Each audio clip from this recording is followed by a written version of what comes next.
Welcome back to official Akhtar Rahman sir YouTube channel. एक नए video में आपका फिर से बहुत बहुत वेलकम है दोस्तों।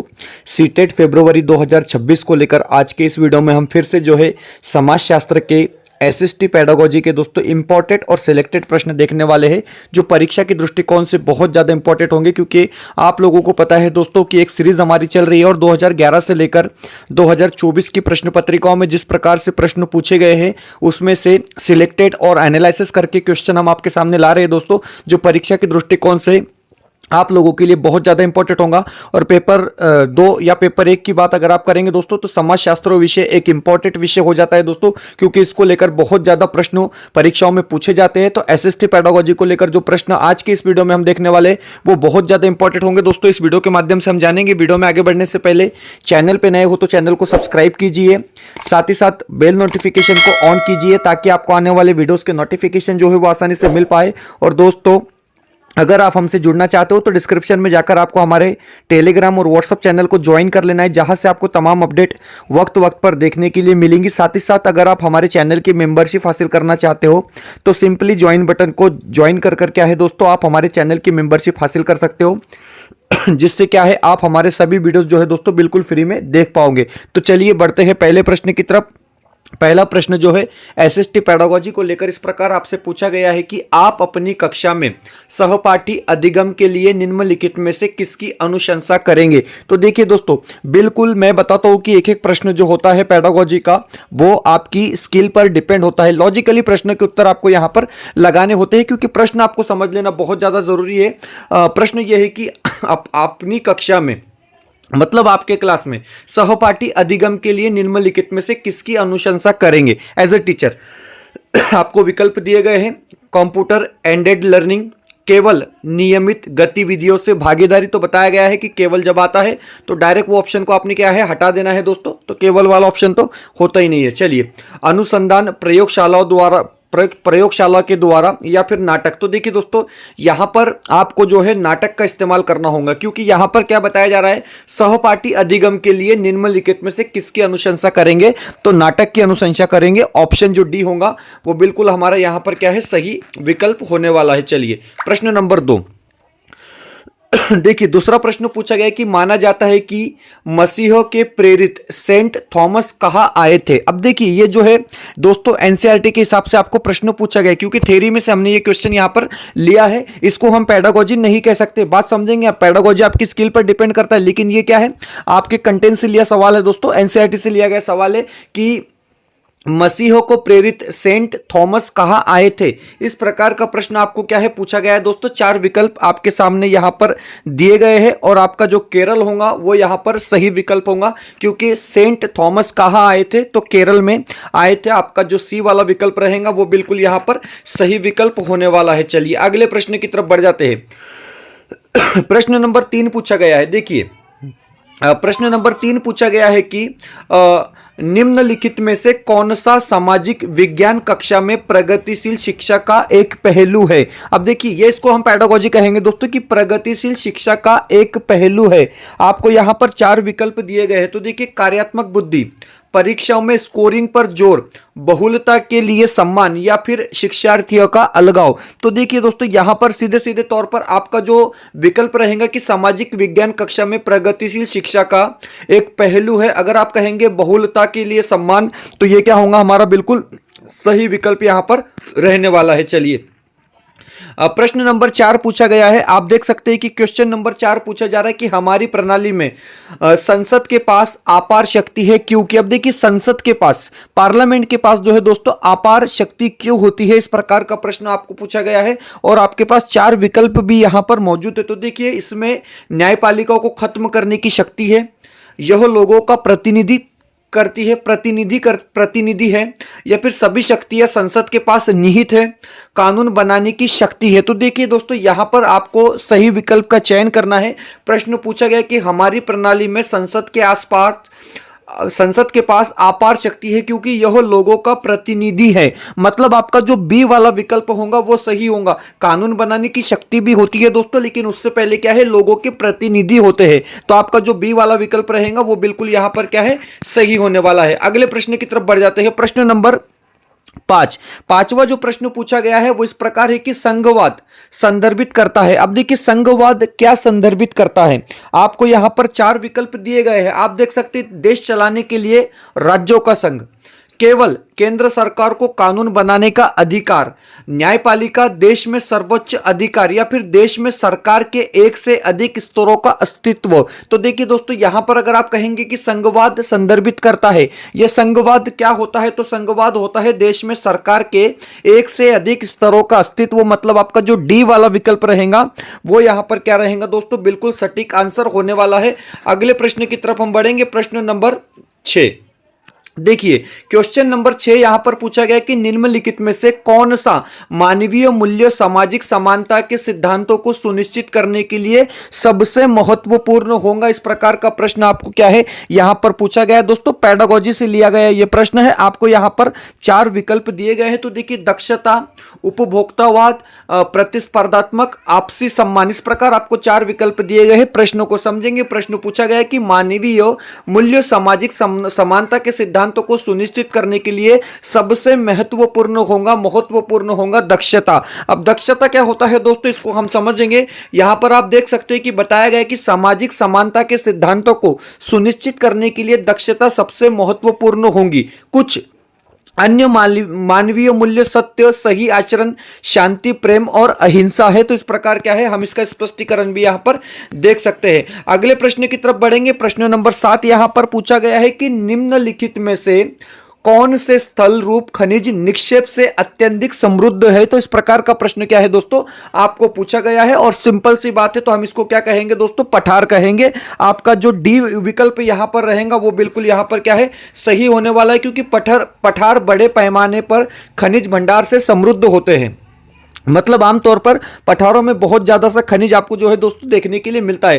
ठोस मैग्मा युक्त ज्वालामुखी विस्फोटों के कारण प्राचीन ढाल का निर्माण हुआ है, इसलिए पठार खनिजों के भंडार से समृद्ध होते हैं। चलिए अगला प्रश्न दोस्तों, प्रश्न नंबर 8। मैं आपको बता रहा हूं कि लद्दाख को लेकर बार बार जो है प्रश्न पूछा जाता है। यहां पर भी बड़ा इंपॉर्टेंट प्रश्न क्या है दोस्तों, पूछा गया है। प्रश्न इस प्रकार है कि लद्दाख में पाए जाने वाला यूरेनियम इसका उदाहरण है। अब देखिए लद्दाख में जो यूरेनियम पाया जाता है दोस्तों वो किसका उदाहरण है, इस प्रकार का प्रश्न आपको यहां पर पूछा गया है। चार विकल्प आपको दिए गए हैं, निक्षेपण संसाधन, वास्तविक संसाधन, संभावित संसाधन, या फिर स्टॉक संसाधन। इस प्रकार आपको यहां पर चार विकल्प दिए गए हैं और सीधे सीधे तौर पर अगर आप कहेंगे दोस्तों तो यहां पर संभावित संसाधन हमारा क्या होगा, सही विकल्प होगा, क्योंकि लद्दाख में जो यूरेनियम पाया जाता है दोस्तों वो संभावित संसाधन का उदाहरण होता है। चलिए आगे बढ़ते हैं अगले प्रश्न की तरफ। प्रश्न नंबर 9।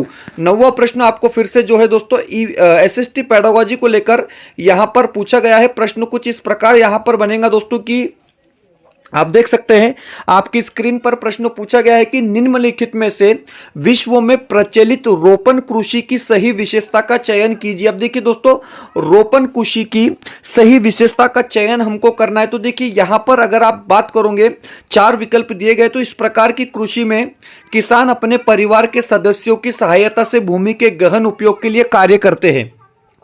दूसरा विकल्प बताया गया कि यह कृषि मध्य अक्षांश की अर्ध शुष्क भूमि के आंतरिक भाग में की जाती है, प्रति एकड़ कम उपज होती है, या फिर यह एक व्यावसायिक प्रकार की कृषि है जो बड़ी संपदा पर की जाती है। तो देखिए दोस्तों अगर आप रोपण कृषि की बात करेंगे तो याद रखेंगे कि यह एक व्यावसायिक प्रकार की कृषि होती है जो बड़ी संपदा के साथ की जाती है। मतलब आपका जो डी विकल्प यहां पर दिया गया है वो क्या रहेगा दोस्तों, ऑप्शन सही रहेगा। आपका जो डी वाला ऑप्शन है यहां पर वो बिल्कुल परफेक्ट होने वाला है। चलिए आगे बढ़ते हैं अगले प्रश्न की तरफ। प्रश्न नंबर 10। अब देखिए क्वेश्चन नंबर 10 आपको पूछा गया है कि अधिक गहराई में स्थित खनिज निक्षेपों तक पहुंचने के लिए गहरे छिद्र बनाए जाते हैं। इस प्रकार के खनन को किस रूप में जाना जाता है। इस प्रकार का प्रश्न क्या है आपसे यहां पर पूछा गया है दोस्तों, और चार विकल्प आपको यहां पर दिए गए हैं। और सीधे सीधे तौर पर अगर हम डायरेक्ट आंसर की बात करेंगे दोस्तों तो इसको कुपिकी खनन कहा जाता है। मतलब आपका जो सी वाला विकल्प रहेगा वो क्या रहेगा, बिल्कुल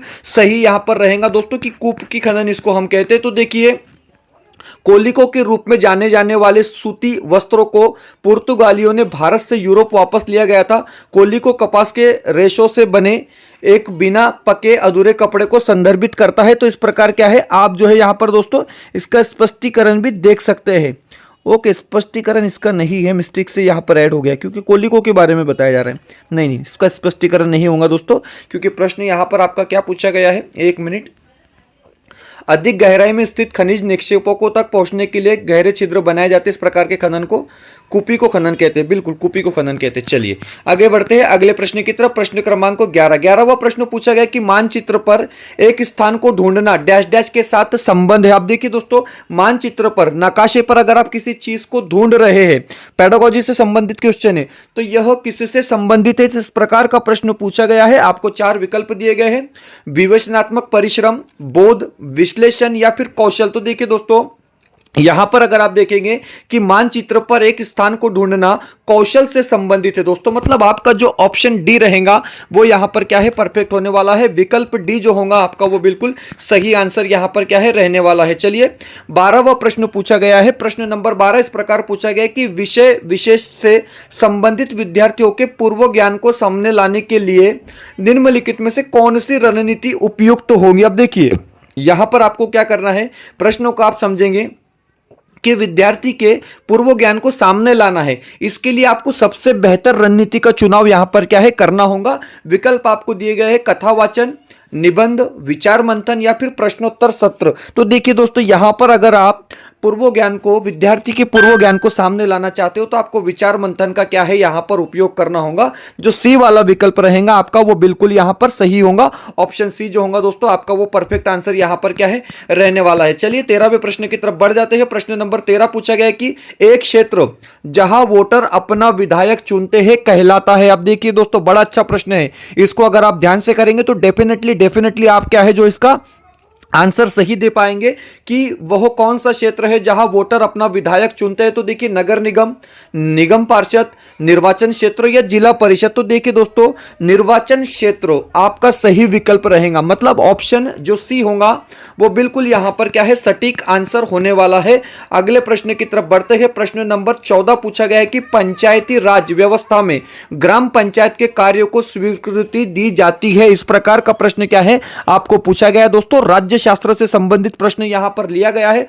आपको 4 विकल्प दिए गए हैं, जनपद पंचायत द्वारा, जिला परिषद द्वारा, पंचायत समिति द्वारा या फिर ग्राम सभा द्वारा। तो देखिए पंचायती राज व्यवस्था में ग्राम पंचायत के कार्यों को स्वीकृति दी जाती है ग्राम सभा द्वारा, मतलब आपका जो डी विकल्प यहां पर रहेगा वो बिल्कुल परफेक्ट होने वाला है दोस्तों। ऑप्शन डी जो होगा वो बिल्कुल सटीक आंसर यहां पर क्या है, होगा। चलिए अगला प्रश्न पूछा गया है कि जीव मंडल क्या है। यह प्रश्न विद्यार्थी की डैश डैश की क्षमता का पता लगाने के लिए है। अब देखिए दोस्तों, पेडागोजी को लेकर फिर से प्रश्न पूछे गए, क्योंकि मैंने आपको बताया कि जो परफेक्ट आंसर वाले प्रश्न होते हैं वो कंटेंट से लिया जाता है, वो एनसीईआरटी से लिया जाता है, मतलब आपके इतिहास, भूगोल, राज्य शास्त्र से लिए जाते हैं। लेकिन इस प्रकार के जो प्रश्न होते हैं दोस्तों, इसको हम पेडागोजी कहते हैं, क्योंकि ये आपकी स्किल पर डिपेंड करते हैं। प्रश्न है कि जीव मंडल क्या है।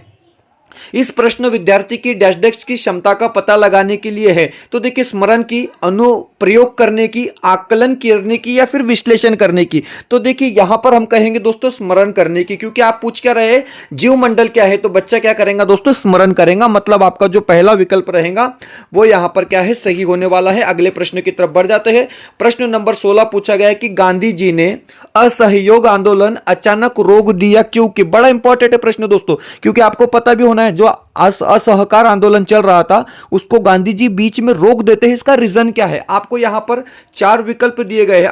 अंग्रेजी सरकार इसे कुचल रहे थे, इसलिए यह उतना कामयाब नहीं हुआ था जितनी उम्मीद हो गई थी, इसलिए यह हिंसात्मक हो गया था, इसलिए यह बड़े नेता सहयोग नहीं कर रहे थे, इसलिए। तो देखिए असहकार आंदोलन को अचानक इसलिए रोकना पड़ा क्योंकि यह हिंसात्मक हो गया था, मतलब आपका जो ऑप्शन सी दिया गया है, विकल्प सी दिया गया है दोस्तों, वो बिल्कुल यहां पर क्या है, सही रहेगा। वीडियो बेहतर लगता है तो प्लीज वीडियो को लाइक कीजिए, चैनल पे नए हो दोस्तों तो चैनल को सब्सक्राइब कीजिए। प्रश्न देखने से पहले यहां पर हम आपको बताएंगे दोस्तों कि एनसीईआरटी के हिसाब से हमने यहां पर सीटेट फरवरी 2026 के लिए पेपर 1 और पेपर 2 के नोट्स बनाए दोस्तों, जो परीक्षा के दृष्टिकोण से आप लोगों के लिए बहुत ज्यादा इंपॉर्टेंट होंगे, क्योंकि पूरा एनसीईआरटी का सिलेबस दोस्तों हमने यहां पर कवर कर ये नोट्स यहां पर बनाए हैं पेपर 1 और पेपर 2 के लिए। अगर आप बात करेंगे दोस्तों तो आपको मराठी भाषा पेडागोजी पेपर 1 और पेपर 2 में मिलेगा, हिंदी भाषा पेडागोजी पेपर 1 और पेपर 2 में मिलेगा, सीडीपी जिसको हम बाल मानस शास्त्र कहते हैं दोस्तों पेपर 1 और पेपर 2 में मिलेगा,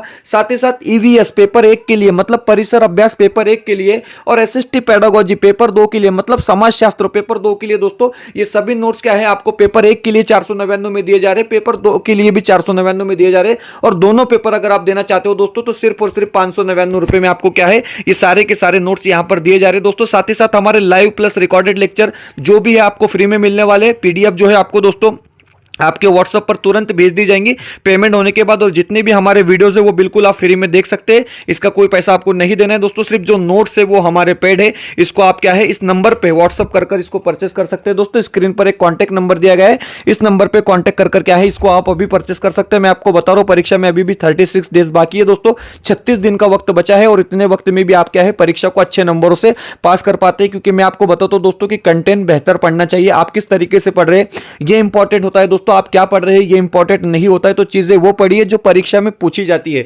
चलिए बढ़ते हैं अगले वीडियो अगले प्रश्न की तरफ। प्रश्न नंबर 17। 17वां प्रश्न पूछा गया है कि विविधता में एकता किसके द्वारा रचा गया शब्द है। अब देखिए एक शब्द दिया गया है जिसको हम कहेंगे विविधता में एकता, यह शब्द किसके द्वारा रचा गया है? इंदिरा गांधी, बी.आर. अंबेडकर जी, जवाहरलाल नेहरू या फिर महात्मा गांधी। इस प्रकार आपको 4 ऑप्शन दिए गए दोस्तों, तो याद रखेंगे कि विविधता में एकता कहा था जवाहरलाल नेहरू जी ने, मतलब आपका जो सी विकल्प रहेगा वो यहां पर बिल्कुल परफेक्ट होगा दोस्तों। ऑप्शन सी जो रहेगा आपका वो सटीक आंसर यहां पर क्या है होने वाला है। अगला जो प्रश्न पूछा गया है वो इस प्रकार है कि डैश डैश वे विचार है जब हम लोगों को एक छवि में बांध लेते हैं। देखिए दोस्तों बड़ा अच्छा प्रश्न है, वह कौन से विचार है जब हम लोगों को एक छवि में बांध लेते हैं, इस प्रकार का प्रश्न आपको पूछा गया है दोस्तों।